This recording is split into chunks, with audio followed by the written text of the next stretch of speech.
Yeah, I do. No, but like why? Like he querido alguien serio, minimal.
Hello, Assalamu alaikum.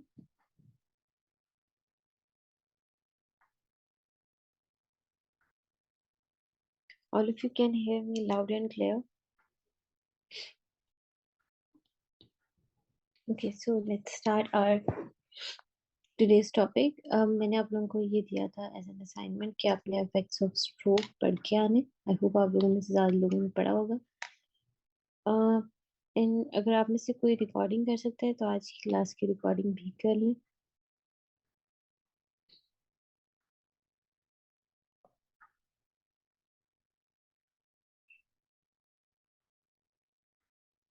Circulation को या effects of stroke को आप classify करते हैं into interior circulation and posterior circulation. This table is very important. इसको आपने this one of those tables जिनको आपने एग्जाम से पहले रिवाइज करके जाना होता है। इंटीरियर सर्कुलेशन में आपके पास तीन आर्टरीज आती हैं। You have interior cerebral artery, you have middle cerebral artery, and then you have lenticulostriate artery. So हमने now we will discuss anterior cerebral artery, middle cerebral artery, and lenticulostriate artery, their area of lesions. Then we'll discuss their symptoms. So starting with anterior cerebral artery. Anterior cerebral artery जो है वो आपके lower limb को supply कर रही होती है। हमने बहुत डिटेल में डायग्राम्स पीछे की हुई है। आप चाहे तो सामने अपने वो डायग्राम्स खोल के रख लें ताकि रिलेट करना चीजें आसान हो। तो जो लोअर लिम्ब वाला पोर्शन है वहाँ की मोटर और सेंसरी सप्लाई जो है वो इंटीरियर सेरेब्रल आर्टरी से आ रही होती है। बिकॉज जो इंटीरियर सेरेब्रल आर्टरी है वो आपका medial part of the frontal and parietal lobe को सप्लाई कर रही होती है। तो अगर इसका पैरालिसिस हो जाएगा तो patient can present to you with contralateral paralysis and sensory loss of the lower limb. So contralateral paralysis होगा lower limb का, प्लस urinary incontinence भी इसमें आपको मिलेगी बिकॉज जो है इसमें मीडियल फ्रंटल लोब इन्वॉल्व होता है। इस वजह से urinary incontinence can be scene. Clear?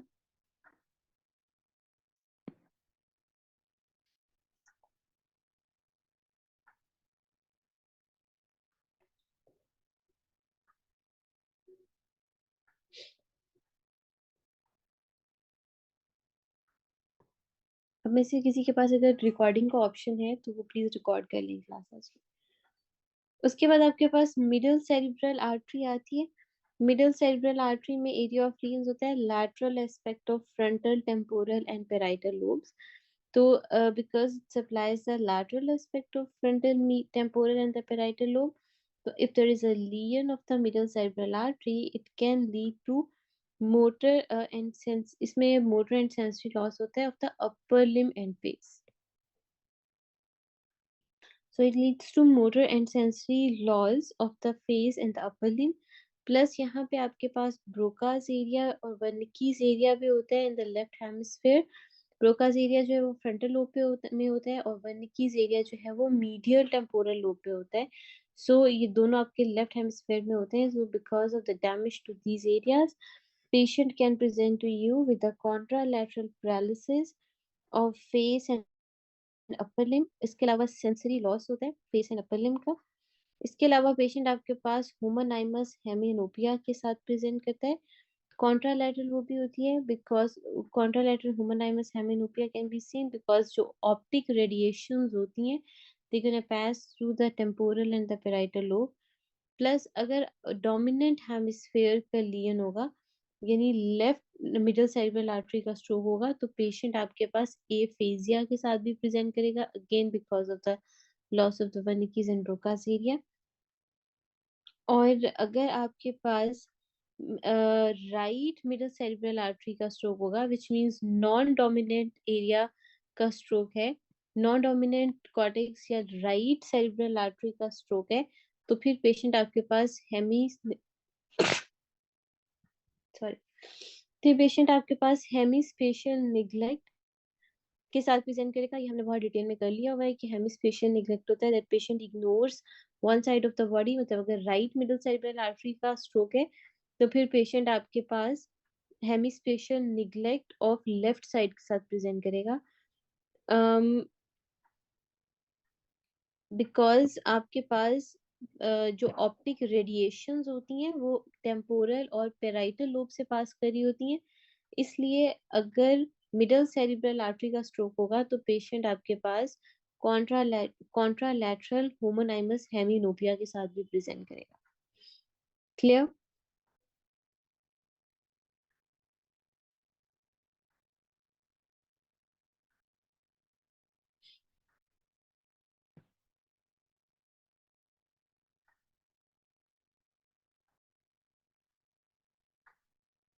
This is clear to all of you?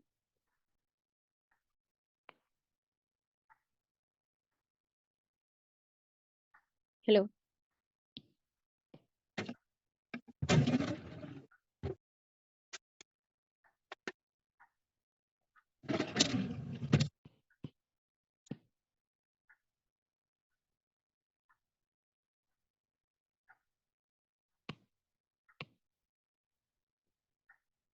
Then we have lenticulostriate artery stroke. Lenticulostriate arteries होती है ना, these are basically lenticulostriate arteries क्या होती हैं? ये आपके पास ना small penetrating branches होती हैं middle cerebral artery की.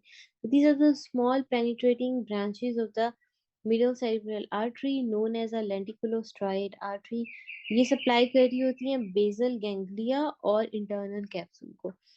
It supplies the basal ganglia and internal capsule, particularly posterior limb of the internal capsule.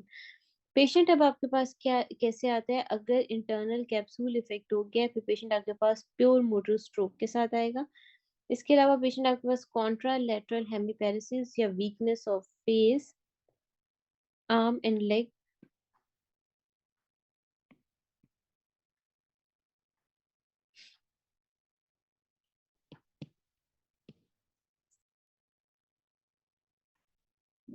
so lenticulostriate artery जो है we have discussed is that these are the small penetrating branches of the middle cerebral artery. ये majorly supply करता है basal ganglia और internal capsule को। Internal capsule के reference से इसमें एमसीक्यू आता है। अगर लेंटिकुलोस्ट्राइट आर्टरी की लियन होगी, patient is going to present to you with a pure motor stroke अगर इंटरनल कैप्सूल अफेक्ट होगा। इसके अलावा contralateral hemiparesis, particularly face, arm और लेग अफेक्ट होंगे। एक चीज आपने याद रखनी है कि जब लेंटिकुलोस्ट्राइट आर्टरी का डैमेज होता है तो इसमें आपके पास कोई कॉर्टिकल साइंस नहीं आते, बिकॉज मैंने आपको पहले ही बताया है कि जो लेंटिकुलोस्ट्राइट आर्टरी है these are basically small penetrating branches of the middle cerebral artery. तो आपने sorry,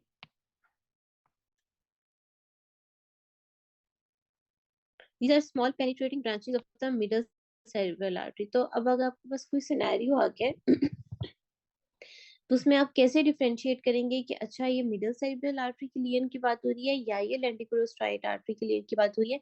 so one of the buzzword you are going to get in the exam is कि जब भी आपके पास मिडल सेरिब्रल आर्टरी की lesion होगी तो उसमें उन्होंने आपको एफेजिया या कॉर्टिकल साइंस मेंशन किए होंगे। While when it comes to the lenticulostriate arteries, which are actually the penetrating branches of middle cerebral artery, जब लेंटिकुलोस्ट्राइट आर्टरी की लियन होगी तो उसमें आपके पास कोई कॉर्टिकल साइंस नहीं होंगे, विच मीन्स कोई एफेजिया नहीं होगा, कोई निग्लेक्ट नहीं होगा, हेमिस्पेशियल निग्लेक्ट नहीं होगा और ना ही कोई विजुअल फील्ड डिफेक्ट्स होंगे। So this is how you are going to differentiate between these two. Clear?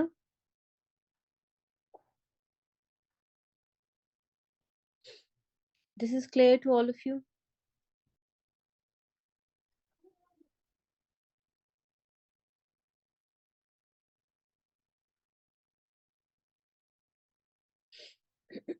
आप लोग ना वो डायग्राम जो हमने लास्ट टाइम डिस्कस की हुई है फिजियोलॉजी वाली डायग्राम्स वो सामने खोल के रखें ताकि एक ही दफा आपको आर्टरीज रिलेट करना आसान हो।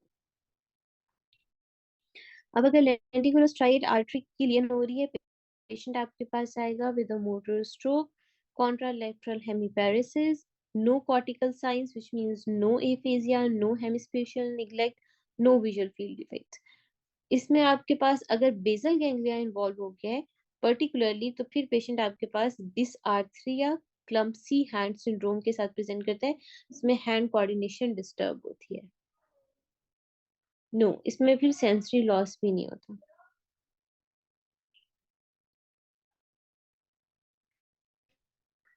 Pure motor stroke is most common common location of lacunar infarct. This is very important.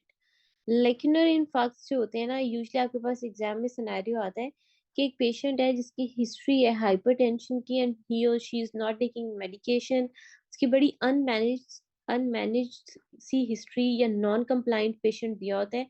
और यूजुअली जो नॉन कंप्लाइंट या अनमैनेज्ड केसेस होते हैं हाइपरटेंशन के, उनमें आपको लेक्यूलर इन्फार्क्ट्स या लेंटिकुलोस्ट्राइएट आर्टरी की लीन देखने को मिलती है। Clear? So another buzzword for lenticulostriate artery lesion in the exam is unmanaged hypertension. Dysarthria clumsy hand syndrome. You can see this in cases of lenticulostriate, sorry.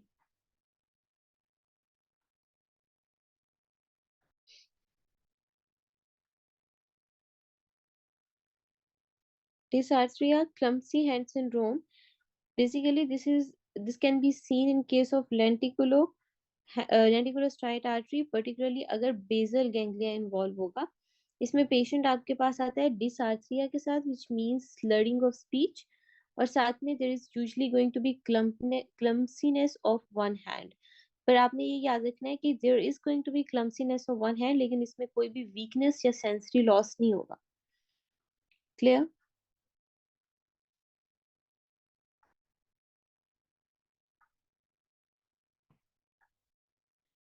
और इसमें जो डिसआर्थरिया का पैटर्न भी आता है, वो भी इसलिए आता है क्योंकि कॉर्टिको बल्बर फाइबर्स डैमेज होते हैं। You don't need to get into this much detail, बस आपको ये आइडिया होना चाहिए कि there is going to be slurring of speech along with the clumsiness of one hand without any significant sensory loss. No sensory loss, no neglect, no aphasia. Buzzwords for lenticulostriate artery lesion.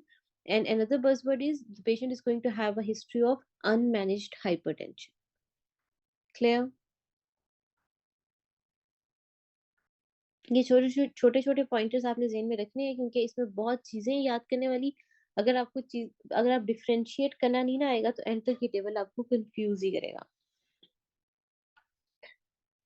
Okay, next we have posterior circulation. In posterior circulation, we have posterior cerebral artery, we have basilar artery, we have anterior inferior cerebral artery. We will discuss their area of lesions and their symptoms. आप में से जो भी recording की request भेज रहे हैं उनकी साइड से आई थिंक मेमोरी फुल है, वो रिकॉर्डिंग हो नहीं रही है। सबसे पहले जो पोस्टीरियर सर्कुलेशन होती है वो हमने डिस्कस कर लिया। Again open your diagram from the book. Posterior circulation जो है वो आपके brain stem, Recording in cerebellum, progress. वो आपके ब्रेन स्टेम, सेरिबेलम, थैलेमस और ऑक्सीपिटल लोब को सप्लाई कर रहा है। तो अगर यहाँ पे कोई लियन होगा तो उसको हम देखते हैं। सबसे पहले पोस्टीरियर सर्कुलेशन में आपके पास आती है posterior cerebral artery. Posterior cerebral artery, if you look at the diagram given in the book, हमने देखा था कि पोस्टीरियर सेरिब्रल आर्टरी जो है वो मेजरली आपके ऑक्सीपिटल लोब को सप्लाई कर रही होती है। और ऑक्सीपिटल लोब में आपके पास प्राइमरी विजुअल कॉर्टेक्स होता है। तो अगर पोस्टीरियर सेरिब्रल आर्टरी का लियन हो जाएगा तो पेशेंट आपके पास आएगा with contralateral homonymous hemianopia with macular sparing, क्योंकि हमें पता है कि मैक्युला की डुअल सप्लाई होती है। सो अगर वन साइड की पोस्टीरियर सेरिब्रल आर्टरी जाएगी तो कॉन्ट्रालैटरल हेमिनोपिया होगा बट विद मैक्युलर स्पेरिंग। इसके अलावा इसमें होता है एलेक्सिया विदाउट एग्रेफिया। यूजुअली अगर left posterior cerebral artery affect होती है ना तो उस केस में आपको एलेक्सिया विदाउट एग्रेफिया देखने को मिलता है। अब एलेक्सिया विदाउट एग्रेफिया क्या होता है? inability to recognize or read the written words, inability for loss of previous ability to write. So basically in case of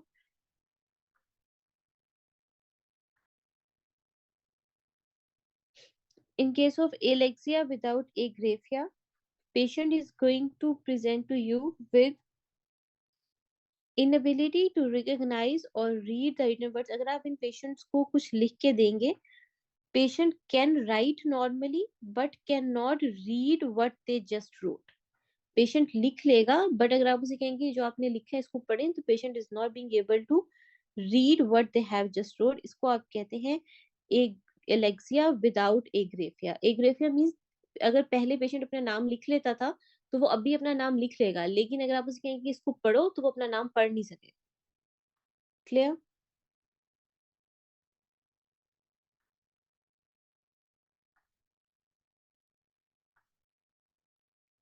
And this is a characteristic of if there is a lesion in the lesion of the left posterior cerebral artery, अगर dominant hemisphere की posterior cerebral artery का damage है, particularly अगर dominant side की posterior cerebral artery का damage है और उसने corpus callosum को involve कर लिया है, तो फिर आपको ये एग्रेफिया विदाउट एलेक्सिया विदाउट एग्रेफिया देखने को मिलेगा।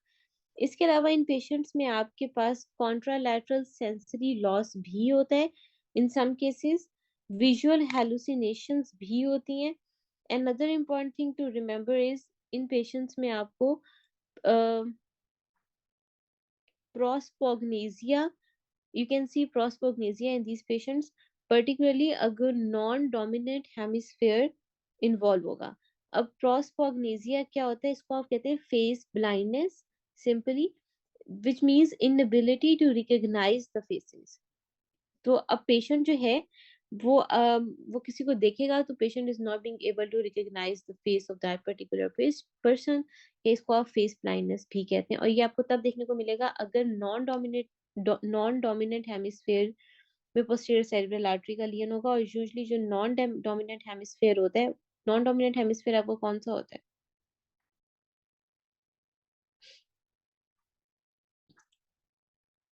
Yes, right one. So these are the symptoms that you can see in a patient with a posterior cerebral artery lesion. Next हमारे पास आती है basilar artery। Basilar artery की lesion को simple words में आप brainstem stroke भी कहते हैं, और इसमें पेशेंट आपके पास locked in syndrome के साथ प्रेजेंट करता है। अब एरिया ऑफ लियंस क्या क्या हो सकती हैं? It could be pons, cortico spinal and cortico bulbar tracts, इसके अलावा ऑक्यूलो मोटर सेंटर्स या जो आईज से रिलेटेड सेंटर्स हैं वो इन्वॉल्व हो सकते हैं। सो बेसिलर आर्टरी मेजरली आपके पॉन्स को, cortico spinal and cortico bulbar tracks को और ऑक्यूलर मोटर सेंटर्स को सप्लाई कर रही होती है। नाउ लेट्स सी कि अगर इसका डैमेज हो जाएगा, लियन हो जाएगा, पेशेंट आपके पास कैसे आएगा? सबसे पहले तो पेशेंट आपके पास आएगा क्वाड्रीप्लेजिया के साथ, क्योंकि कॉर्टिकोस्पाइनल ट्रैक चला गया है। Because of the loss of the corticospinal tract, patient is going to present to you with a loss of facial, mouth and tongue movements along with the quadriplegia, उसके सारे limbs की movement चली जाएगी। फिर इसके अलावा पेशेंट आपके पास आएगा with loss of speech। अब इन पेशेंट्स में पेशेंट इज नॉट, ये पेशेंट्स होते हैं ना, they are not being able to speak but their consciousness is preserve. This is a very interesting thing. ये वो पेशेंट्स होते हैं जो आप अगर कभी आईसीयू में देखें, या ऐसे पेशेंट्स होते हैं जो आप सुन सकते हैं, जिनको आपकी बात समझ आती है, but they are not being able to move any part of the body, even अपनी लिप्स, अपनी टंग, बॉडी का कोई पार्ट, फिंगर, कुछ भी मूव नहीं कर सकते, बट उनको आपके पास सुन भी रही होती है, उनके आपके पास समझ भी आ रही होती है। And the only way they can respond to you is by blinking their eyes. इनकी सिर्फ दो चीजें इंटैक्ट होती हैं, एक तो ब्लिंकिंग ऑफ द आईज, और दूसरा इनका अगर रेटिकुलो एक्टिवेटिंग सिस्टम इंटैक्ट होगा तो they are conscious and alert, they can listen what you are saying, they can understand what you are saying, and they can only respond while blinking their eyes. Clear?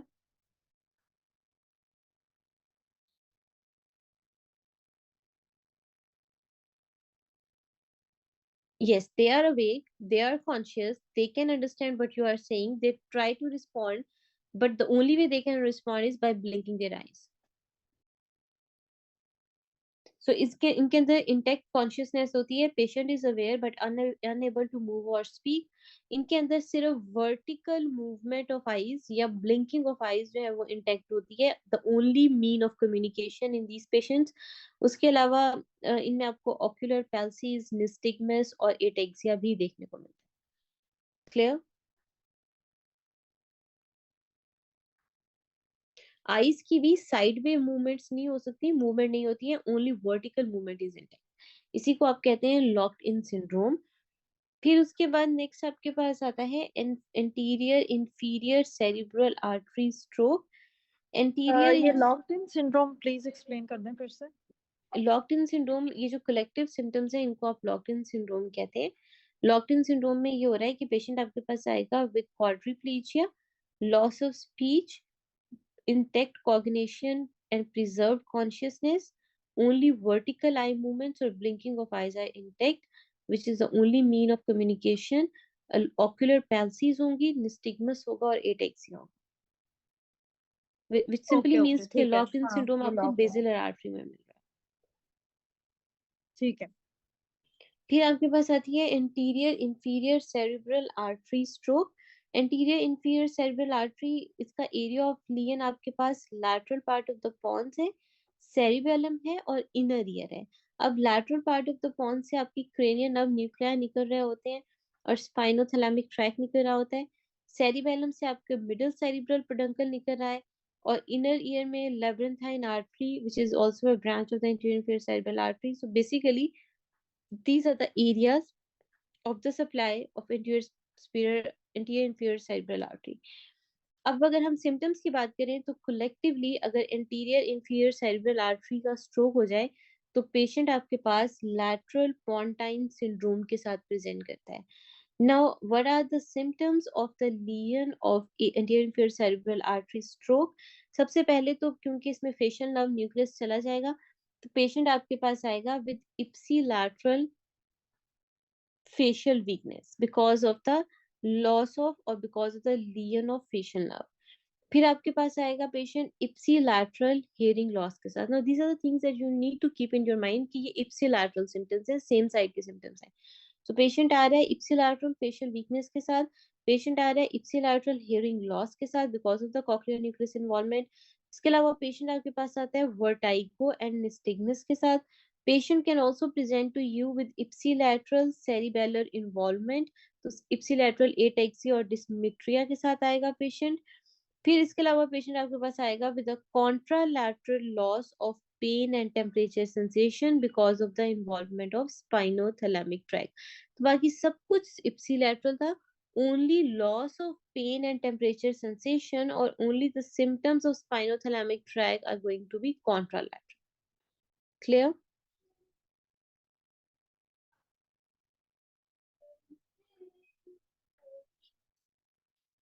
तो मैं अगर summarise करूं तो posterior cerebral artery जो है वो supply करती है on the body, not sorry, जो loss of pain and temperature sensation है वो कॉन्ट्रालैटरल है बॉडी पे, और फेस के सिम्टम्स इप्सिलैटरल है.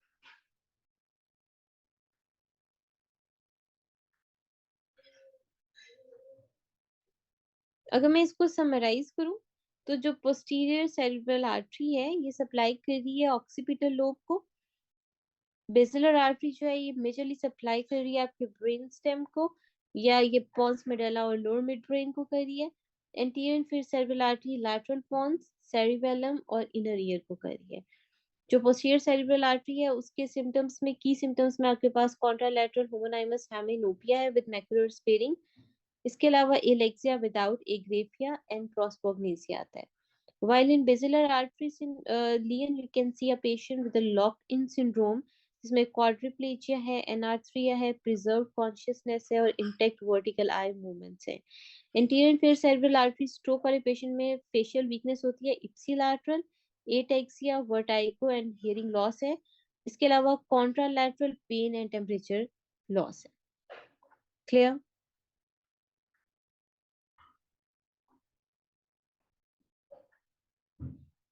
यहाँ तक क्लियर है आप सबको? Anterior inferior is supplying your lateral pons जहाँ से आपके cranial nerve nuclei निकल रहे हैं like facial nucleus and vestibular nucleus. इसके अलावा ये lateral pons से आपका spinothalamic tract निकल रहा है और यहीं से आपका spinal trigeminal nucleus निकल रहा है. तो ये सारे lateral pons से निकल रहे हैं. तो anterior inferior spinal artery जो है वो lateral pons को सप्लाई कर रही होती है. इसके अलावा ये cerebellum को सप्लाई कर रही होती है जहाँ से आपके middle और inferior cerebellar peduncles हैं. और ये इनर ईयर को सप्लाई कर रही होती है जहां से आपकी लेब्रिंथाइन आर्टरी निकल रही है which is also a branch of interior inferior cerebral artery. Now make sense?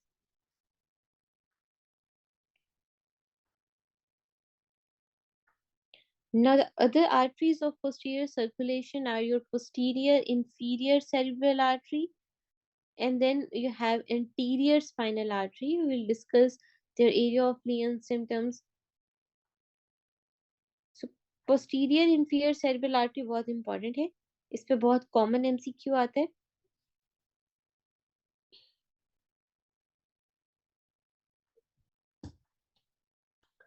Posterior inferior cerebral artery जो है वो सप्लाई करती है, इसकी वजह से होगा लैटरल मेडुलरी और वेलेनबर्ग सिंड्रोम.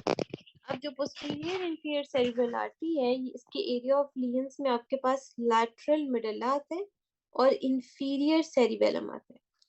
सो लैटरल मेडुला और इंफीरियर सेरिबेलम, अगर आपको डायग्राम्स याद होंगी तो फिर आपको ये भी याद होगा कि लैटरल मेडुला से क्या निकल रहा है, कौन से स्ट्रक्चर्स हैं, और इंफीरियर सेरिबेलम से कौन से स्ट्रक्चर्स निकल रहे हैं. राइट नाउ सबसे पहले तो आपके पास जो पोस्टीरियर इंफीरियर सेरेब्रल आर्टरी है वहां पे होता है, वो सप्लाई करती है न्यूक्लियस एम्बिगुअस को. न्यूक्लियस एम्बिगुअस में we have discuss in detail, इसमें आपके क्रेनियल नर्व 9, 10 और 11 के न्यूक्लियाई आते हैं. इसके अलावा ये वेस्टिबुलर न्यूक्लियाई को सप्लाई करी है, विच इज जो क्रेनियल नर्व 8 न्यूक्लियस. ये लैटरल स्पाइनोथैलेमिक ट्रैक और स्पाइनल ट्राइजेमिनल न्यूक्लियस को सप्लाई कर रही होती है. सिंपैथेटिक फाइबर्स को सप्लाई कर रही होती है और इंफीरियर सेरिब्रल पेडंकल को सप्लाई करी है. मिडल सेरिब्रल पेडंकल को कौन सी नर्व सप्लाई कर रही होती है, आर्टरी सप्लाई कर रही होती है, sorry. Yes, anterior inferior. So symptoms की बात करें, अगर पोस्टीरियर इंफीरियर सेरेब्रल आर्टरी का स्ट्रोक हो गया है, लीजन हो गया है, स्ट्रोक हो गया, तो पेशेंट आपके पास आएगा with a lateral medullary syndrome या वेलेनबर्ग सिंड्रोम के साथ. इसके सिम्टम्स क्या होते हैं? Patient is going to present to you with the vestibular symptoms, क्योंकि वेस्टिबुलर न्यूक्लियाई, ये क्रेनियल नर्व 8 का न्यूक्लियस डैमेज हो गया है, तो वेस्टिबुलर सिम्टम्स के साथ आएगा patient like vertigo, nystagmus, nausea and vomiting. इसके अलावा पेशेंट आपके पास आएगा, क्योंकि अब इसमें इंफीरियर सेरिब्रल पेडंकल चला गया, तो पेशेंट आपके पास आएगा विद एटेक्सिया, डिस्मेट्रिया या इप्सिलैटरल कोऑर्डिनेशन, इन कोऑर्डिनेशन के साथ आएगा. फिर इसमें आपके पास पेशेंट जो है वो इप्सिलैटरल हॉर्नर सिंड्रोम के साथ भी आता है, again because of the loss of sympathetic fibres. तो symptoms would be ptosis, miosis and anhidrosis, क्योंकि डिसेंडिंग सिंपैथेटिक ट्रैक इन्वॉल्व हुआ है. अदर देन दिस पेशेंट, क्योंकि इसमें क्रेनियल नर्व 9 और 10 इन्वॉल्व हुई है, न्यूक्लियस एम्बिगुअस इन्वॉल्व हुआ है, तो पेशेंट आपके पास आता है with a dysphagia, hoarseness and decrease gag, which is very very important. Usually जब पोस्टीरियर इंफीरियर सेरेब्रल आर्टरी का सिनेरियो आता है, तो उसमें one of the major hint you are going to get on exam is involvement of nucleus ambiguus. Uvula जो है वो deviate करे to the opposite side. This was the hint. इसके अलावा there is going to be loss of pain and temperature sensation. Face पे ipsilateral loss होगा because of spinal trigeminal nucleus and track involvement, और body पे contralateral loss होगा because of spinothalamic track involvement. So almost anterior inferior और posterior inferior के symptoms बहुत मिलते जुलते हैं. One of the most important differentiating point over here is कि इधर न्यूक्लियस एम्बिगुअस इन्वॉल्व होता है, uvula is going to deviate to the opposite side, plus patient is going to present to you with a dysphagia, hoarseness and decreased gag. Clear?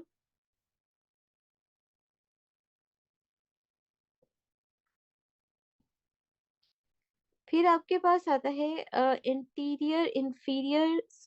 Anterior spinal artery stroke, जिसको आप medial medullary syndrome भी कहते हैं. इसमें आपके पास pyramid involve होता है और मीडियल मेडुला इन्वॉल्व होता है. अब पिरामिड से आपके पास कॉर्टिकोस्पाइनल ट्रैक निकल रहा है, मीडियल लेमिनिस्कस निकल रहा है जो डॉर्सल कॉलम, और हाइपोग्लॉसल नर्व निकल रही होती है from medial medulla. So the structures which are going to be damaged in case of stroke of anterior spinal artery, they're going to be corticospinal tract, medial lemniscus or dorsal column and hypoglossal nerve. और इन्हीं के symptoms को collectively आप कहते हैं medial medullary syndrome. Patient आपके पास आएगा बिकॉज कॉर्टिकोस्पाइनल ट्रैक चला गया, तो पेशेंट अब आपके पास आएगा विद कॉन्ट्रालैटरल हेमीपैरेसिस और अपर एंड द लोअर लिम्ब. तो कॉर्टिकोस्पाइनल ट्रैक इन्वॉल्व होगा, कॉन्ट्रालैटरल हेमीपैरेसिस होगा of the upper and the lower limbs. This is important. इसके अलावा contralateral loss of proprioception and vibration, क्योंकि डॉर्सल कॉलम या मीडियल लेमिनिस्कस का डैमेज हो गया. इसके अलावा पेशेंट आएगा with ipsilateral tongue deviation because of the hypoglossal nerve involvement. So tongue is going to deviate ipsilaterally towards the side of lesion. This is the differentiating point, or this is the buzzword clinical clue usually given on the exam, that if tongue deviates towards the lesion, they are most probably talking about the hypoglossal nerve palsy, and hypoglossal nerve lesion can be seen associated with anterior inferior cerebral artery stroke. Sorry, anterior spinal artery stroke. Clear?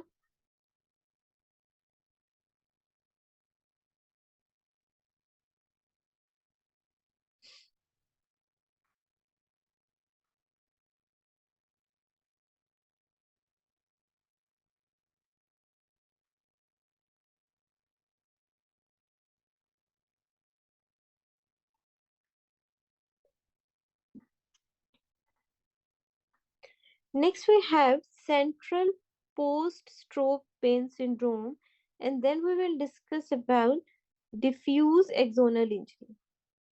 अच्छा, मैंने अब अपनी memory के लिए ये सब blood supply का, brain stem blood supply की डायग्राम बनाई हुई थी। आप लोग भी इसी तरह का कुछ फ्लो चार्ट, कोई स्ट्रक्चर कुछ बना लें, जिससे एंड पे आपको ये रिवीजन आसान हो जाए। जो मैंने आपको क्लूज बताए हैं, जो एग्जाम के लिए हिंट्स बताए हैं, उनको जरूर मार्क करें, नोट करें, उनको जहन में रखें, क्योंकि एंड पे इतनी चीजें डिटेल में या रिवाइज करने का, रिव्यू करने का टाइम नहीं होता। तो आपने जो बहुत, जब आप बेसिक जिस अभी आप डिटेल में पढ़े, इस टाइम पे जो आप अपने क्लूज बना लेंगे वो आपको एंड तक काम आएंगे।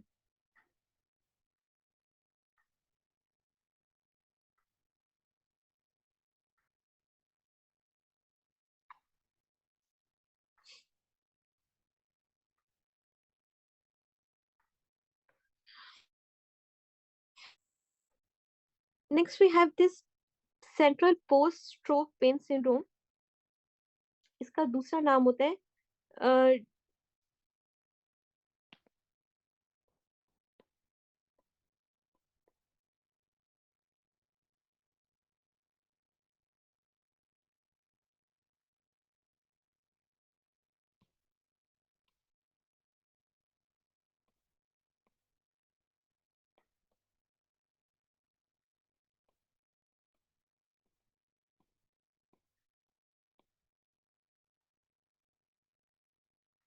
ये नोट कर लें, समटाइम्स जिस तरह के कोई फैंसी वर्ड्स वो एग्जाम में दे देते हैं, तो they are one and the same thing.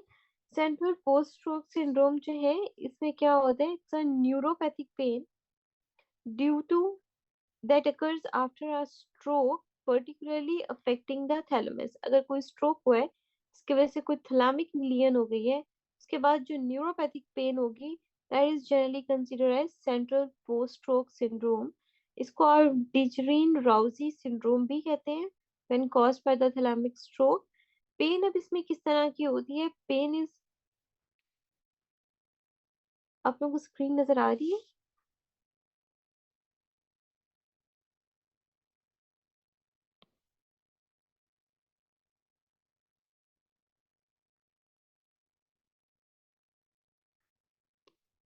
Doctor ma'am, आप दोबारा से रीज्वाइन करें, maybe some signal issue.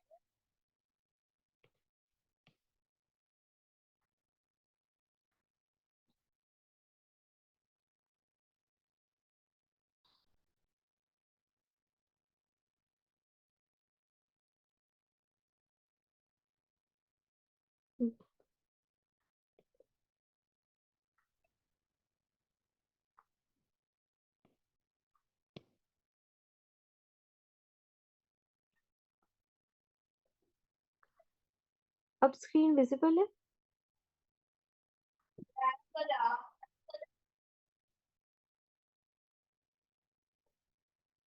Hello?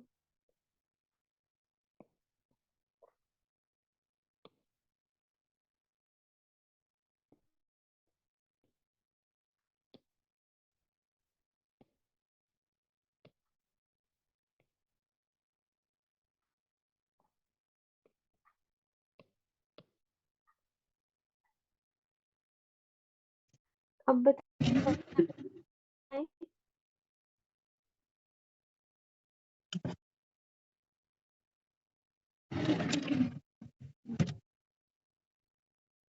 मैंने दोबारा से शेयर किया, आप बताएं।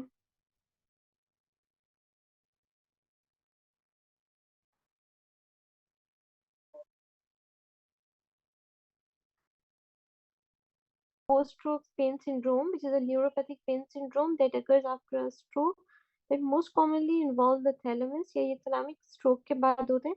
इसको आप Dejerine-Roussey syndrome भी कहते हैं। Pain is usually typically going to be chronic, severe and resistant to the treatment. Pathophysiology की अगर आप बात करें तो central post-stroke syndrome is due to damage to the spinothalamic pathway within the thalamus. Particularly जो आपका वेंट्रल पोस्टीरियर न्यूक्लियस होता है ना, अगर वो डैमेज हो जाएगा, क्योंकि वो आपकी पेन की मॉड्यूलेशन में उसका रोल होता है, if that is damage in the thalamus that can lead to pain post central post-stroke pain syndrome, commonly due to posterior cerebral artery stroke, leads to hypersensitivity to the pain, जिसको आप एलोडाइनिया कहते हैं, कि अगर usually ordinary painless stimuli भी होंगे तो उसकी वजह से भी पेशेंट सिवियर पेन फील करेगा। जैसे अगर आप किसी पेशेंट को कॉटन बॉल से भी टच करेंगे, which is a painless, or this is known as allodynia, which is a feature of central post-stroke pain syndrome. It can lead to hypersensitivity to the pain and spontaneous pain even in response to a non-painful stimuli. So now what are the symptoms of central post-stroke pain syndrome? You can have severe, persistent, burning pain on one side of the body opposite to the stroke. जिस side का stroke है उससे opposite side पे आपको pen हो रही है। Voice clear नहीं है? वॉइस किसी को भी क्लियर नहीं है? Okay, let me change my. Just give me 1 second.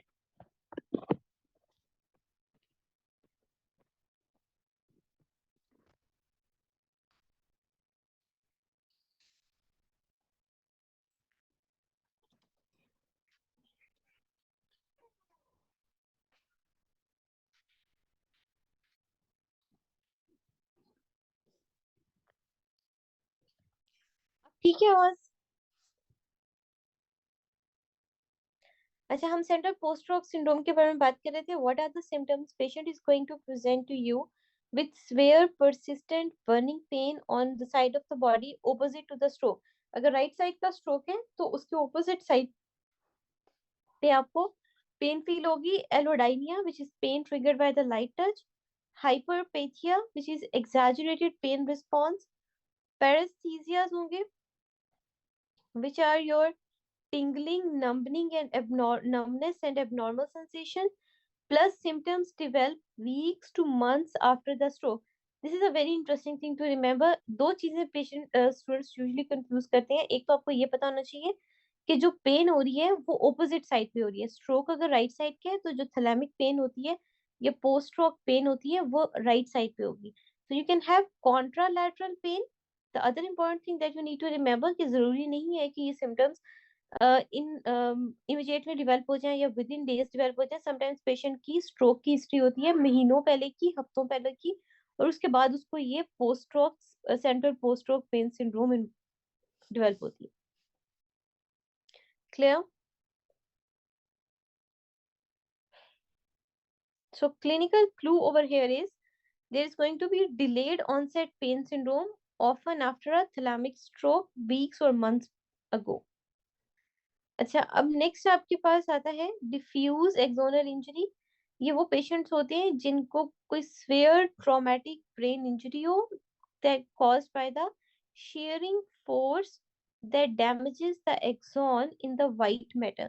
तो ये अगर आप ये जो लोग होते हैं इनका जीसीएच जो है वो 8-9 पे आके स्टक हो जाता है और उससे ज्यादा इनका जीसीएस इंप्रूव नहीं होता। There is going to be diffuse axonal injury in the deep white matter of the brain due to shearing force और traumatic brain injury. यूजुअली ये उन लोगों में इनकी हिस्ट्री होती है कोई high speed motor vehicle accident की, इनकी हिस्ट्री हो सकती है फॉल की, या शेकन बेबी सिंड्रोम वालों में भी ये देखने को मिल सकता है। इनका अगर आप एमआरआई कराते हैं, सीटी स्कैन कराते हैं, you can see wide spread axonal injury and these patients are usually in coma, और अगर ये कोमा से रिकवर भी करते हैं तो इनका जीसीएस जो है वो 8-9 पे आके for the rest of the life stuck हो जाता है. Pathophysiology: sudden acceleration and deceleration forces or shearing force causes widespread stretching and tearing of the axons in the white matter of the brain. Usually brain के कौन से parts affect होते हैं? तो mostly आपका corpus callosum, brain stem, internal capsule और white matter involve हो रहा होता है. Symptoms are important. पेशेंट, एक तो बैक हिस्ट्री इंपॉर्टेंट है कि कोई ना कोई मोटर व्हीकल एक्सीडेंट, फॉल की या शेकन बेबी वाली हिस्ट्री होगी. उसके बाद पेशेंट आपके पास किस तरह आएगा? पेशेंट आएगा इमीडिएट लॉस ऑफ कॉन्शियसनेस और कॉमा. उसके बाद जब वो कॉमा से रिकवर भी करेगा तो patient is going to be in a persistent vegetative state. Plus, the patient is going to have posturing, which could be decorticate or decerebrate. हमने लास्ट टाइम रेड न्यूक्लियाई का कॉन्सेप्ट पढ़ा था कि red nucleus पे depend करता है above है या बिलो है कि पेशेंट के डिकॉर्टिकेट सिम्टम्स होंगे या डीसेरेब्रेट सिम्टम्स होंगे, बट वो इसमें हो सकते हैं. Other than this, diffuse axonal injury वाले पेशेंट्स को ऑटोनॉमिक इंस्टेबिलिटी होती है. They can develop hypertension, tachycardia and hyperthermia. So what are the clinical hints? Patient is often going to remain comatose with the minimal brainstem reflexes, or they are going to remain in a vegetative state. No focal lesions or particular lesion could be seen on a CT scan initially. You can see diffuse axonal injury. Clear?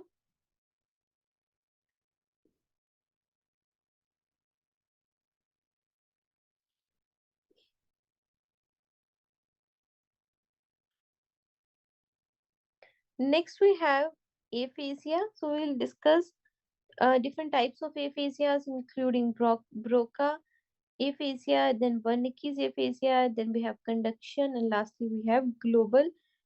Aphasia is basically a higher order language deficit, which means inability to understand or produce or use language appropriately.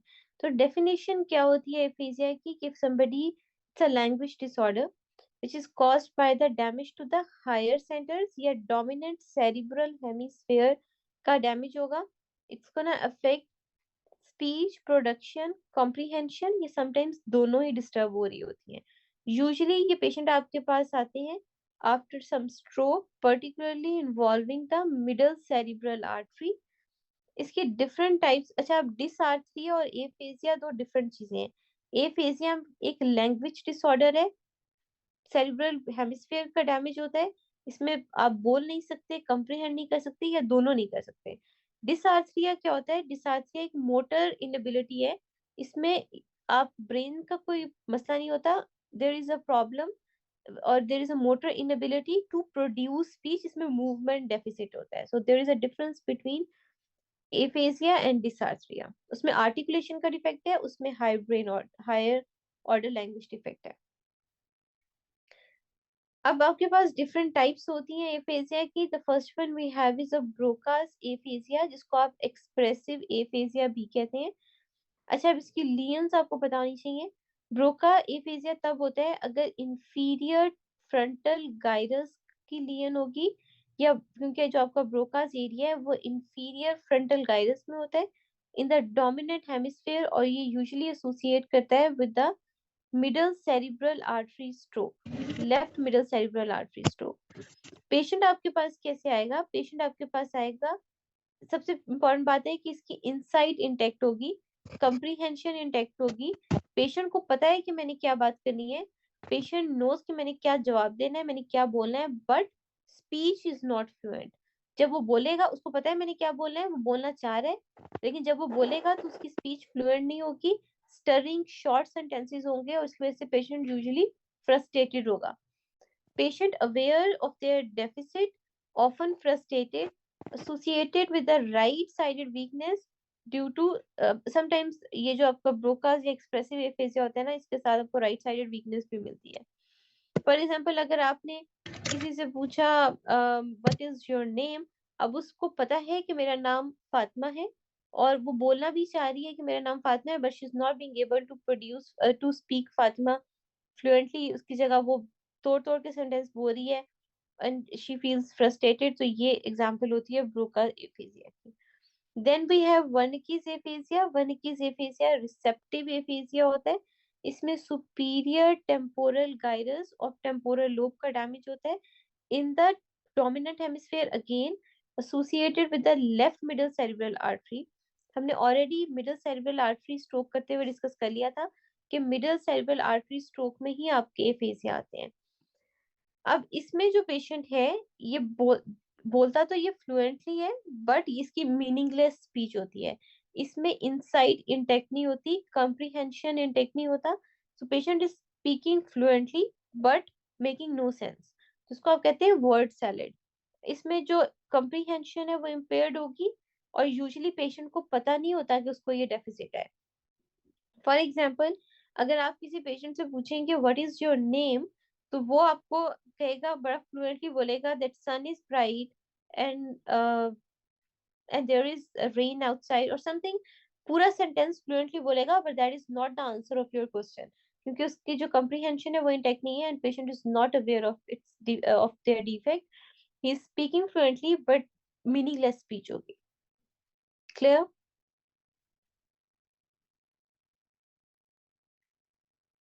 Then we have conduction aphasia.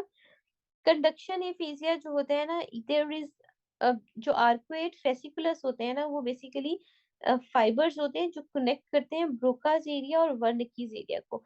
So you have arcuate fasciculus that connects Broca's area and Wernicke's area. अगर उन arcuate fasciculus का damage हो जाएगा, फिर patient आपके पास conduction aphasia के साथ आएगा। उसमें फ्लुएंट स्पीच होगी, इन पेशेंट्स में फ्लुएंट स्पीच होगी और कंप्रीहेंशन भी इंटैक्ट होगी, but there is going to be difficulty in repeating sentences. और इसमें आपको पेशेंट जो है ना वो बात करेगा जैसे वर्ड सब्स्टिट्यूशंस के साथ। फॉर एग्जाम्पल, अगर आप किसी पेशेंट को कहेंगे कि okay speak no ifs and buts, अब पेशेंट को पता है कि मैंने ये बोलना है क्योंकि उसकी कंप्रीहेंशन इंटैक्ट है, प्लस वो ही is trying to speak fluently as well, but उसके समझने और बोलने की जो कोऑर्डिनेशन है वो खराब है। So now patient is going to speak ऐसे जैसे वो बहुत स्ट्रगल कर रहा है इसको रिपीट करने में। So patient can speak like know if और बट। सो वो बोल भी लेगा, उसको रिपीट भी कर लेगा और सही भी रिपीट कर लेगा, लेकिन बहुत स्ट्रगल के साथ बोलेगा क्योंकि जो कनेक्शन था between the Broca's and Wernicke's area वो खराब हो गया। Clear?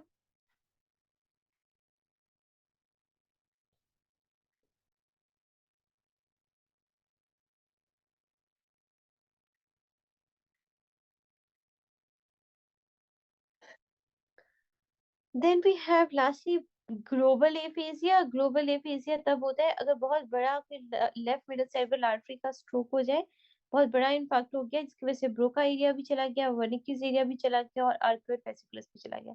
Now patient is not being able to speak, not being able to comprehend और not being able to repeat. So this is the most fair form, patient can barely communicate। For example, अगर आप उसे पूछेंगे what is your name, patient is not being able to speak और बोलेगा अभी तो बहुत कम। अब अगर आपने so द बज़वर्ड्स और या इसको अगर रिपीट करें तो ब्रोकास का जब डैमेज होता है तो कंप्रीहेंशन इंटैक्ट होती है।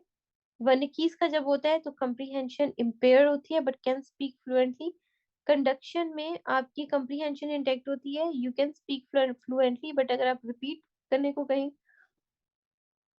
जो रेपिटेशन है वो इम्पेयर्ड होगी। ग्लोबल में ना कंप्रीहेंशन होती है, ना फ्लुएंसी होती है, ना वो रिपीट कर सकता है। क्लियर?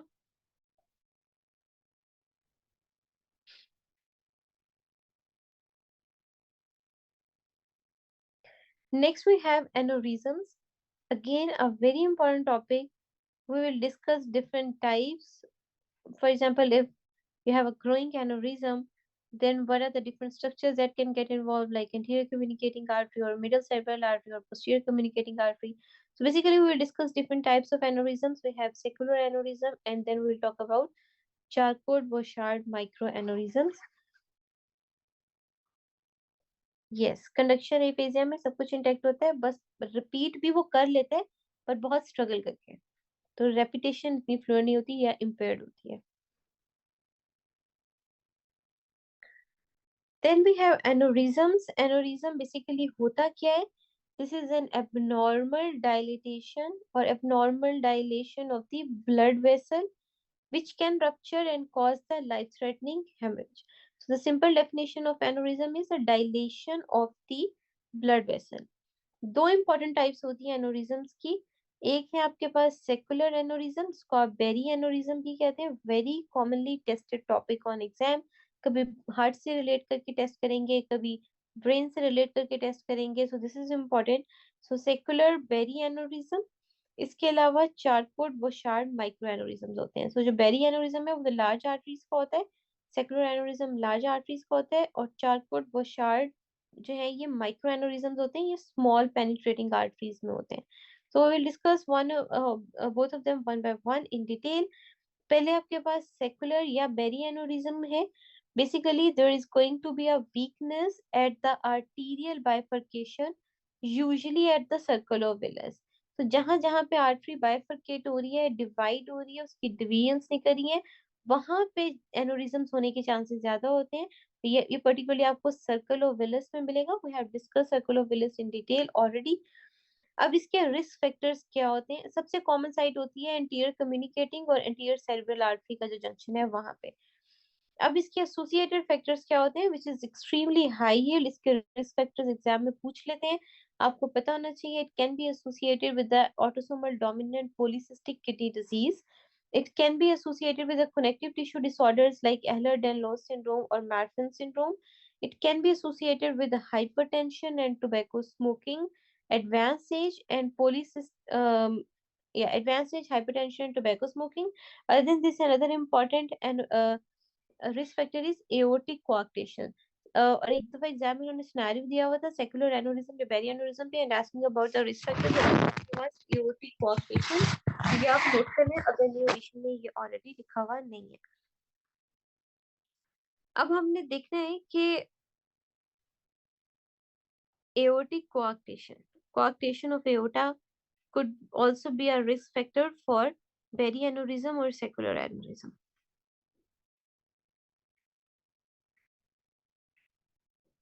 This is clear?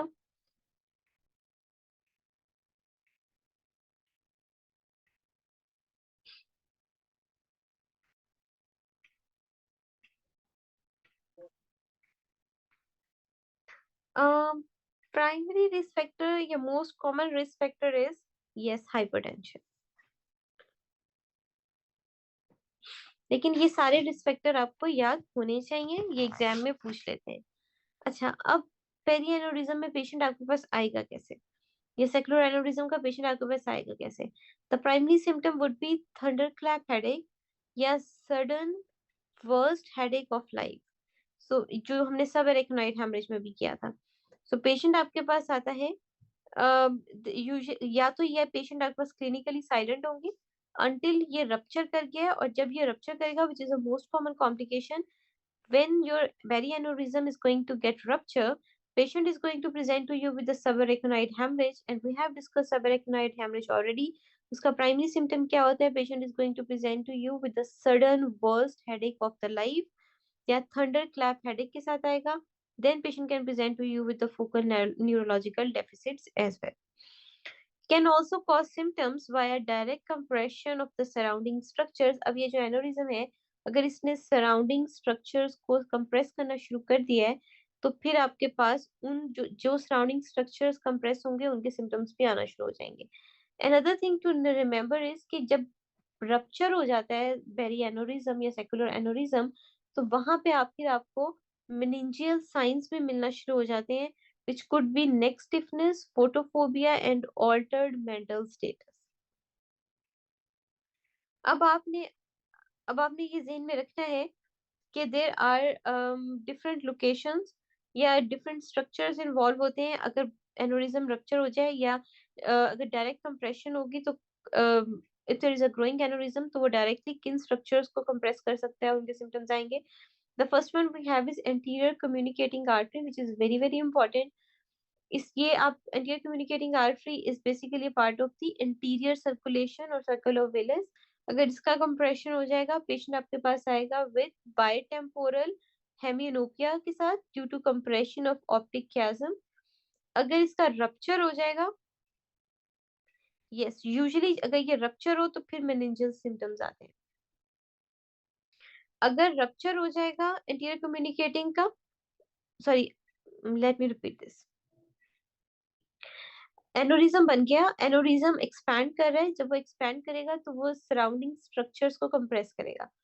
उनमें से एक स्ट्रक्चर इंपॉर्टेंट आपके पास आता है एंटीरियर कम्युनिकेटिंग आर्टरी। अगर एंटीरियर कम्युनिकेटिंग आर्टरी को ये कंप्रेस कर रहा है तो आपके पास पेशेंट आएगा विद बाइटेम्पोरल हेमिनोपिया के साथ due to compression of optic chiasm। इसके अलावा yes compression of optic chiasm, visual acuity deficits होंगे। लेट्स सपोज अगर ये रप्चर कर गया इसी जगह पे, तो फिर पेशेंट आपके पास आएगा ischemia in the anterior cerebral artery distribution leading to contralateral lower extremity hemiparesis and sensory deficits. तो ये आपने याद रखना है कि कंप्रेशन की वजह से कौन से सिम्टम्स आ रहे हैं और रप्चर की वजह से कौन से सिम्टम्स आ रहे हैं। अगर जो एनोरिज्म है वो आपका एंटीरियर कम्युनिकेटिंग आर्टरी के पास है। क्लियर?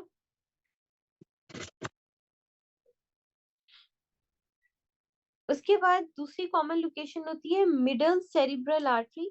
अगर एनोरिज्म जो है वो अगर रप्चर्ड होगा तो फिर कौन से, फिर कॉन्ट्रालैटरल पैरालिसिस होंगी अगर ये रप्चर्ड होगा तो। या कॉन्ट्रालैटरल लोअर लिम्ब पैरालिसिस होगा क्योंकि Lower- एंटीरियर सेरिब्रल आर्टरी की डिस्ट्रीब्यूशन में होगा। Okay. Then we have middle cerebral artery.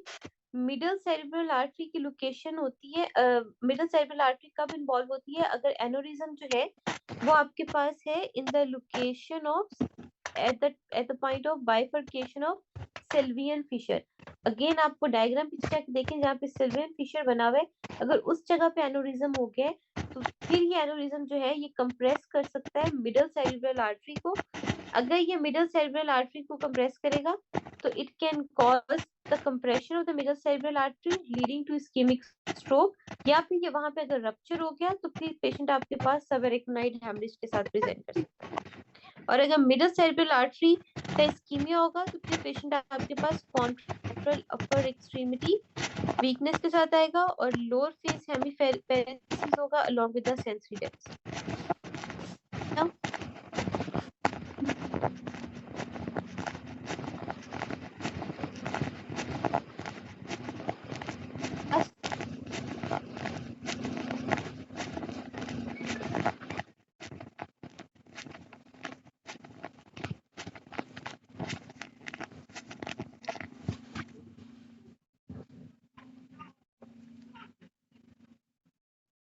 Present in the mid brain और नियर क्रेनियल नर्व 3, वहां पे अगर ये एक्सपैंड होना शुरू हो गया है तो ये आपकी क्रेनियल नर्व 3 को कंप्रेस करेगा। यूजुअली इप्सिलैटरल क्रेनियल नर्व 3 या ऑक्यूलोमोटर नर्व को कंप्रेस करता है।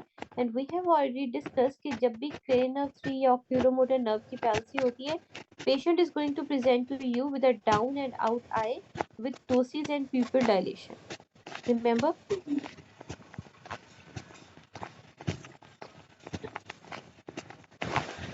तो एग्जाम में यूजुअली उन्होंने आपको ये हिंट दिया होता है कि पेशेंट आया है आपके पास with a down and out eye with ptosis and a pupil dilation और midriasis, और फिर साथ में आपने पूरे सिनेरियो के साथ लिंक करना होता है कि अच्छा ये cranial nerve 3 इन्वॉल्व हो रहा है तो probably they are talking about posterior communicating artery compression due to sacral aneurysm। Clear? इसके अलावा यूनिलैटरल हेडेक और आई पेन भी आपको मिलेगा।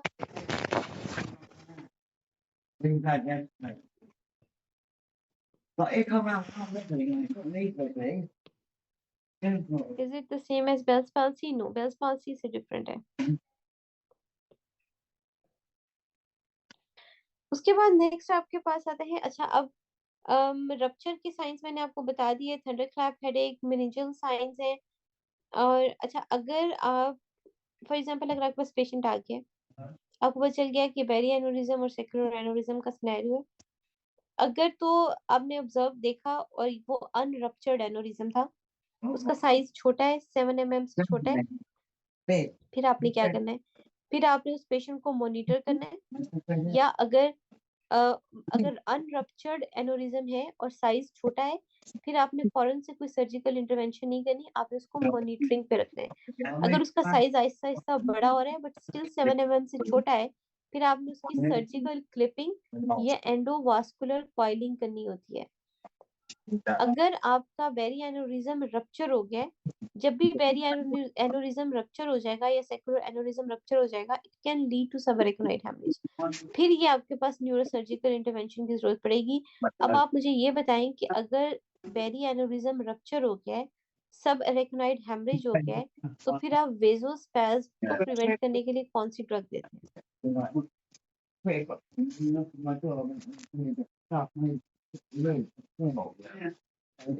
Yes, good, nimodipine. Next we have is a Charcot-Bouchard microaneurysm. Charcot-Bouchard microaneurysms basically ये small vessel aneurysms होते हैं in the deep penetrating arteries of the brain.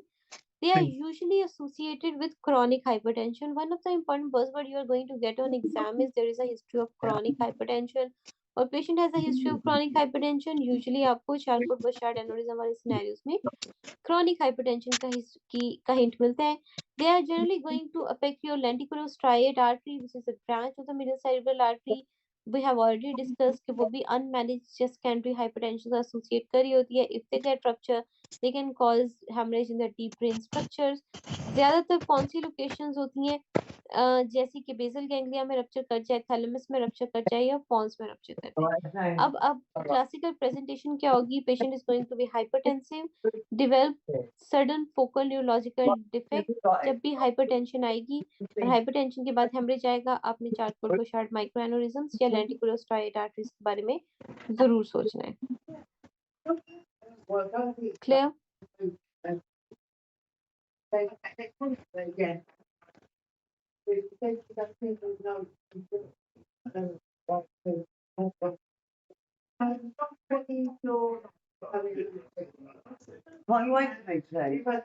चार्कोट-बुशार्ड माइक्रोएनोरिज्म्स जो हैं वो बेसिकली ये जो स्मॉल वेसल्स होती है ना, उनका एनोरिज्म है। फॉर एग्जांपल लेंटिकुलोस्ट्राइएट आर्टरी में एनोरिज्म बना, which is a small artery और smaller branch of the middle cerebral artery in the deep brain. वहां पे स्वेलिंग हुई तो आप ये कह देंगे कि अच्छा इसमें चार्कोट-बुशार्ड माइक्रोएनोरिज्म बन गया है। वो जैसे थोड़ा सा बड़ा होगा वो रप्चर कर जाएगा और फिर आप कहेंगे कि अच्छा लेंटिकुलोस्ट्राइएट आर्टरी का स्ट्रोक हो गया है। तो स्मॉलर आर्टरीज की अगर डायलेशन हो रही है in the deep parts of the brain, उसको आप कहते हैं चार्कोट-बुशार्ड माइक्रोएनोरिज्म्स। और ये जैसे उनका रप्चर एसोसिएट करता है विद अनमैनेज्ड हाइपरटेंशन, इसी तरह ये जो एनोरिज्म है ये इसका भी रिस्क फैक्टर मेजरली होता है chronic hypertension. Clear?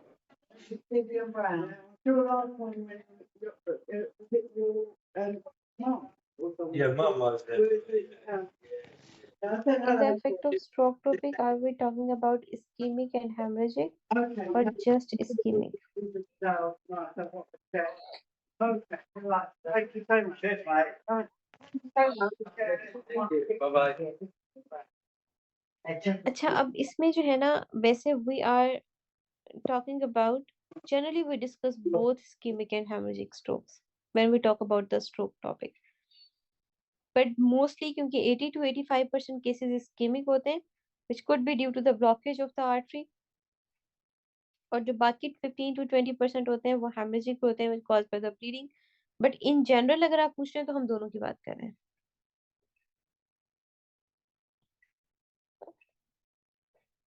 No problem. Next we have this topic of fever versus heat stroke. We'll discuss their pathophysiology, temperature, complications, management. Step 1 में भी important है, but ये topic particularly step 2 के लिए बहुत important है, ये आपको यूबर में मिल जाएगा। Heat stroke पे MCQ आता है, आपको डिफरेंशिएट करना आना चाहिए कि कब हीट स्ट्रोक की बात हो रही है, कब फीवर की बात हो रही है। पहले हम पैथोफिजियोलॉजी को डिस्कस करें तो फीवर में द पैथोफिजियोलॉजी इज कि साइटोकाइंस एक्टिवेशन होती है, पर्टिकुलरली कौन से साइटोकाइंस होते हैं? Interleukin 1, 6 and TNF alpha.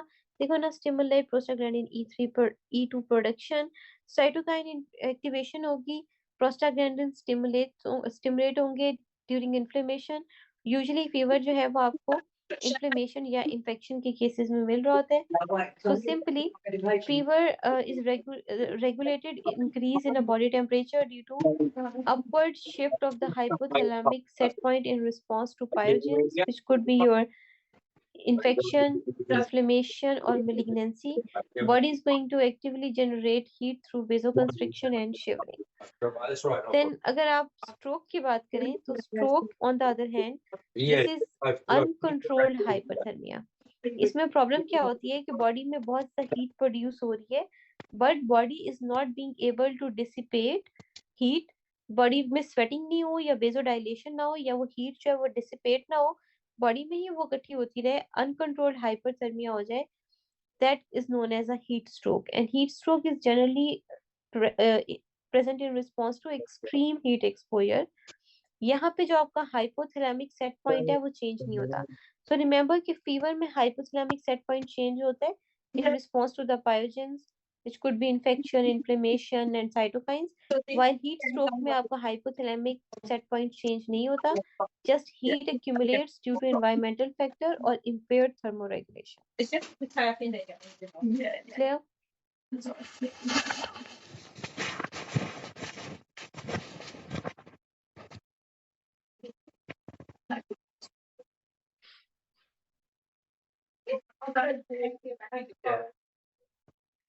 Hello,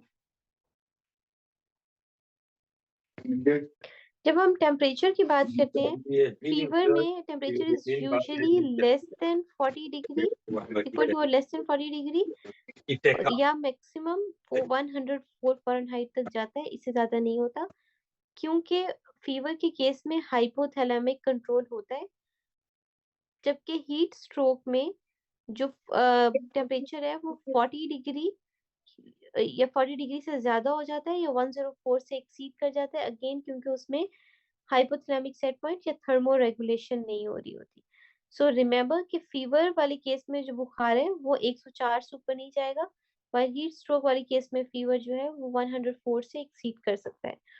then talking about the complications, fever वाले केस में usually the body is going to be warm, there is going to be sweating, mild fatigue होगी, इसके अलावा टेकिकार्डिया हो सकता है, माइल्ड हाइपोटेंशन भी हो सकती है डिहाइड्रेशन की वजह से।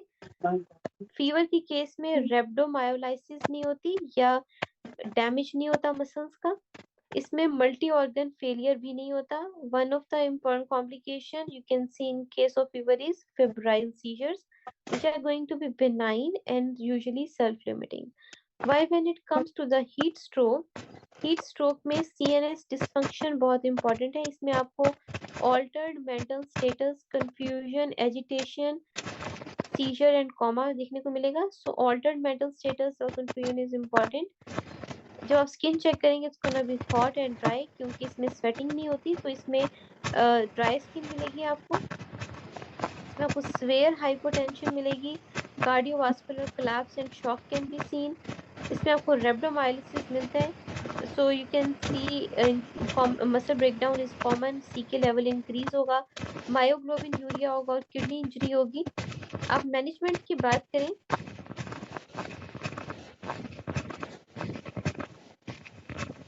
इसमें आपको मल्टी ऑर्गन फेलियर भी मिलता है, जिससे रीनल फेलियर, डीआईसी और hepatic failure. Talking about the management, fever के केस में आप जो है एसिटामाइनोफेन या इबुप्रोफेन देते हैं। ये फेब्राइल सीजर्स को प्रिवेंट तो नहीं कर सकता, but they are just given for the comfort. इसके अलावा एंटीबायोटिक थेरेपी देते हैं इफ नेसेसरी, और आपने जो है आईवी फ्लूइड्स भी देने होते हैं ताकि डिहाइड्रेशन ना हो। when it comes to heat stroke, एक तो सबसे पहला काम आपने ये करना होता है rapid external cooling by giving ice packs, cold IV fluids या immersion in the cold water, या आप evaporative cooling करते हैं। किसी भी तरह से आप external cooling mechanisms को generate करते हैं। इन केसेस में एंटीबायोटिक्स का इतना रोल नहीं होता, एंटीपायरेटिक्स जो है वो एंटीपायरेटिक्स का इतना रोल नहीं होता।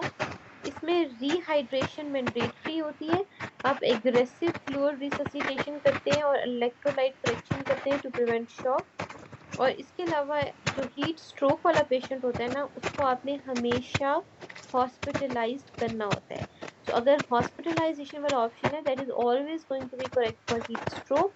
फीवर वाले पेशेंट को बहुत कम ही जरूरत होती है हॉस्पिटलाइजेशन की, बट हीट स्ट्रोक वाले को हमेशा आपने हॉस्पिटलाइज करके मैनेज करना है। हीट स्ट्रोक वाले पेशेंट को आप घर में मैनेज नहीं करते अगर उसको एक्चुअल हीट स्ट्रोक हो गया है। फीवर वाले पेशेंट को आप घर में मैनेज कर सकते हैं। क्लियर?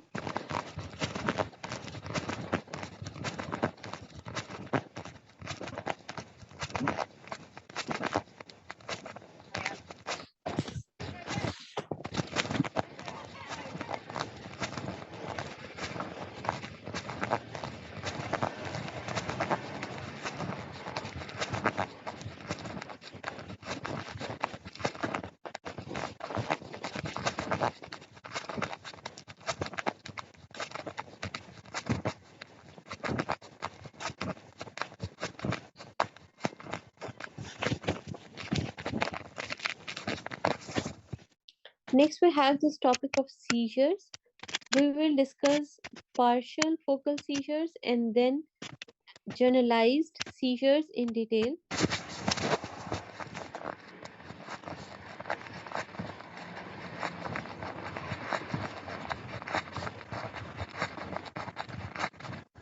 अच्छा, ये जो टेबल है ना मूवमेंट डिसऑर्डर्स पे, ये टेबल आपकी कल की असाइनमेंट है।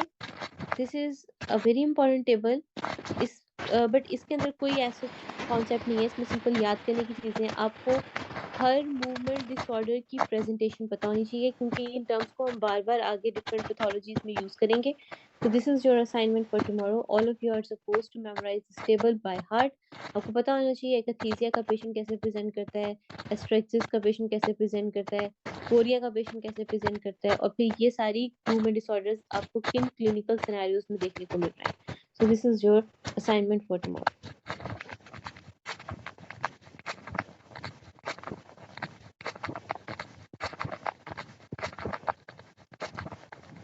अगर आप लोगों का कोई क्वेश्चन है तो वो आप पूछ सकते हैं। Recording stopped.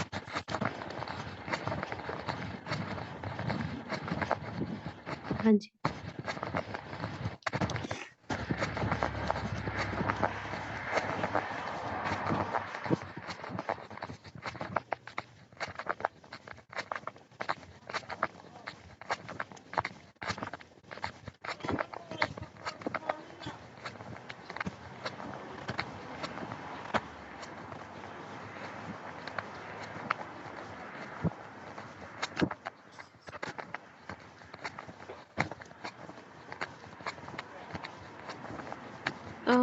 You're asking me the functions of inferior oblique and okay.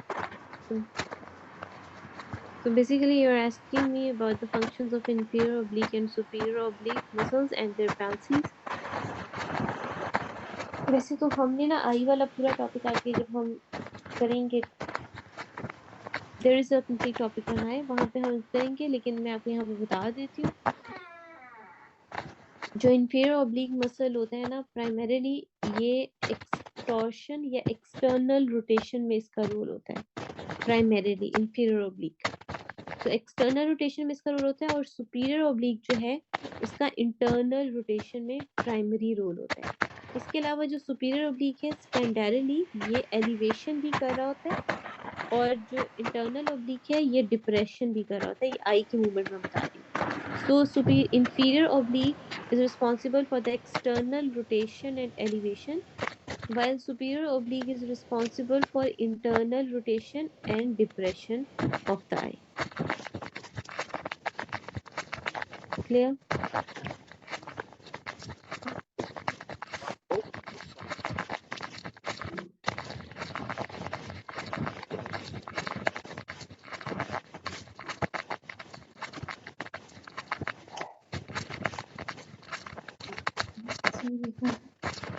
नहीं। अच्छा, अब अगर आपको सुपीरियर ओब्लिक मसल की पैल्सी होगी, अगर inferior oblique superior oblique muscle की पैल्सी होगी, तो यूजुअली ये आपको ट्रॉक्लियर नर्व की इंजरी में देखने को मिल सकती है। अब इसमें पेशेंट जो है वो आपके पास आएगा, जब वो नीचे देखेगा ना, then the diplopia is going to worse. Usually जो पेशेंट है वो यू कैन सी कि उसका हेड जो होगा वो टिल्टेड होगा to the opposite side to compensate for the extortion. तो ये आप इसको टेस्ट कैसे करते हैं? When you ask the patient to look down and in, you can see that eyes are not being able to depress properly. While inferior oblique का जो dysfunction है ये अब इसमें जो है, क्योंकि inferior oblique is supplied by the oculomotor nerve, तो ये डाइन अगर इसका लियन होगा तो डाउन एंड आउट पोजीशन होगी आईज की। अब इसमें your question is if there is a problem in walking downstairs, so which muscle is involved? अच्छा, जब आप डाउनस्टेयर मूव कर रहे होंगे तो you are going to see downward, या आपने आईज को डिप्रेस करना होगा, तो उसमें फिर सुपीरियर ऑब्लिक इन्वॉल्व होता है। अगर डाउनस्टेयर वॉकिंग में प्रॉब्लम है then it is usually related to the superior oblique layer. Clear?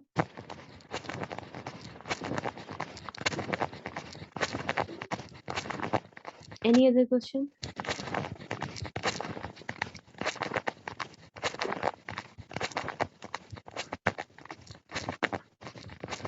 जो हमने बुक से जितना कर लिया है ना, अगर आप उन चीजों को अच्छे से कर लेंगे ना, you be able to solve the paper. There is a lot given in the book. But CNS बड़ा ही एक्सटेंसिव टॉपिक है, तो करने में बहुत टाइम लगता है। तो आप थोड़ा थोड़ा आजकल वैसे भी हम पढ़ें तो कोशिश करें साथ साथ चीजों को याद करें। ये सारी चीजें आगे दी हुई हैं आई से related. They have given everything in detail in the book.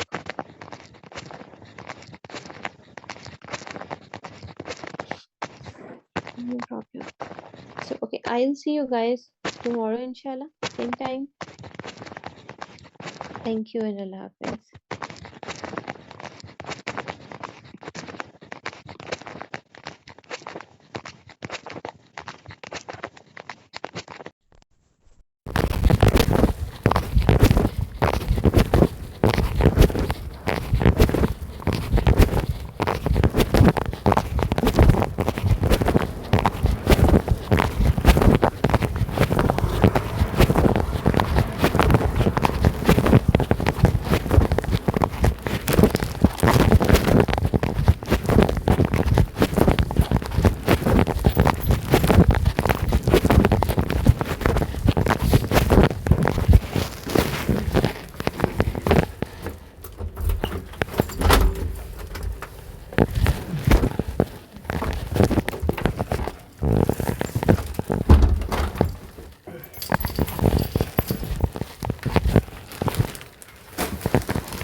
Assalamualaikum.